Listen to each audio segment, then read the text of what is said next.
ಏನಂದ್ರೆ ಇನ್ನೊಂದು ಸ್ವಲ್ಪ ಡೀಟೇಲ್ ಆಗಿ ಹೇಳಬೇಕು, ಹಿಂಗೆ ಯಾಕೆ ಪ್ರಾಬ್ಲಮ್ ಆಯಿತು ಅಂತ. ನೋಡಿ, ಕನ್ನಡದಲ್ಲಿ ಗಾದೆ ಇದೆ ಅಲ್ವಾ, ಒಲ್ಲದ ಗಂಡನಿಗೆ ಮೊಸರಲ್ಲಿ ಕಲ್ಲು ಅಂತ. ಅಂದರೆ ಹೆಂಡತಿ ಇಷ್ಟ ಆಗಲಿಲ್ಲ ಅಂದರೆ ಗಂಡನ ಮೊಸರಲ್ಲೂ ಕಲ್ಲು ಸಿಗತ್ತೆ ಅಲ್ವಾ. ಇವರು ಸೈತೋ ಅಂತ ಕೋಮೇತಿಯವರು, ಇವರು ಕೋಯಿಸಮಿ ಬರ್ತಾರೆ ಅಂದ್ಕೊಂಡಿದ್ರೆ ತಕಾಯಿಚಿ ಸೆಲೆಕ್ಟ್ ಆಗಿಬಿಟ್ರು. ಇವರು ತುಂಬ ರೈಟ್ ವಿಂಗ್ ಅಲ್ಲ, ಇಷ್ಟ ಇಲ್ಲ ಅಂತ ಹೇಳ್ತಾ ಇದ್ರು.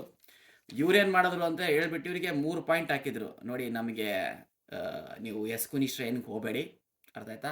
ಎರಡನೇದು, ಇಮಿಗ್ರೇಷನ್ ಬಗ್ಗೆ ಸ್ವಲ್ಪ ನಮಗೆ ಒಪ್ಪಿಗೆ ಇದೆ, ಒಪ್ಪಿಗೆ ಇಲ್ಲ, ಅದ್ರ ಬಗ್ಗೆ ರೈಟ್ ವಿಂಗ್ ಸ್ಟ್ಯಾಂಡ್ ತಗೋಬೇಡಿ. ಇನ್ನೊಂದು, ದುಡ್ಡು ಸಿಕ್ಕೊಂಡು ಮನಿ ಸ್ಕ್ಯಾಂಡಲ್ ಆಗಿರೋ ಪೊಲಿಟಿಷಿಯನ್ಸ್ನ ತಗೋಬೇಡಿ ಅಂತ ಹೇಳಿದ್ರು. ಇವ್ರು ವಾಪಸ್ ಹೋಗಿ ಏನು ಮಾಡಿದ್ರು ಅಂತ ಹೇಳಿದ್ರೆ, ನೋಡಿ, ಒಲ್ಲದ ಗಂಡನಿಗೆ ಮೊಸರಲ್ಲಿ ಕಲ್ಲು ಅಂತಾರಲ್ಲ. ಅಂದರೆ ನೀವು ಹೆಂಡತಿ ಕಡೆಯಿಂದ ನೋಡಿದ್ರೆ ಗಂಡ ಇಷ್ಟ ಆಗಲಿಲ್ಲ ಅಂದ್ರೂ ಮೊಸರಲ್ಲಿ ಕಲ್ಲು ಹಾಕಿ ಬಿಡಿಸ್ತಾರಲ್ಲ, ಹಂಗಾಯ್ತು.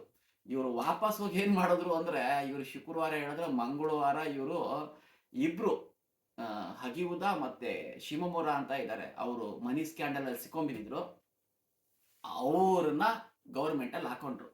ಸೊ ಇವರಿಗೆ ಸಿಟ್ಟು ಬಂದು ಈ ಥರ ಬಿಟ್ಟರು. ಬಟ್ ಇದೇನು ನನ್ನ ಪ್ರಕಾರ ಏನು ಅಂತ ಹೇಳಿದ್ರೆ, LDP ರೈಟ್ ವಿಂಗ್ ಇದೆ, ಇವ್ರಿಗೆ ತುಂಬ ಚಾನ್ಸಸ್ ಇದೆ ನನ್ನ ಪ್ರಕಾರ. ಇದು it is a Modi movement for Takaichi. ಯಾಕೆ ಅಂತ ಹೇಳಿದ್ರೆ, ನೀವು ಲೆಕ್ಕ ಹಾಕೊಳ್ಳಿ, ಮೋದಿ ಸೆಲೆಕ್ಟ್ ಆದಾಗೂ JDU ಬಿಟ್ಟು ಹೋಗಿತ್ತು.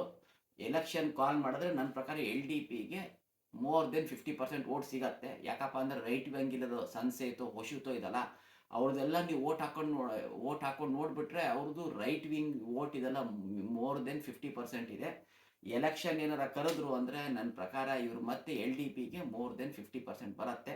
ಸೊ ಇಂಟ್ರೆಸ್ಟಿಂಗು ಪಾಯಿಂಟು ಅಲ್ಲೇ ಇರೋದು. ಇವ್ರು ಕಂಡ್ರೆ ಇವ್ರಿಗಾಗೋದಿಲ್ಲ, ಇವ್ರು ಕಂಡ್ರೆ ಇವ್ರಿಗಾಗೋದಿಲ್ಲ. Thank you.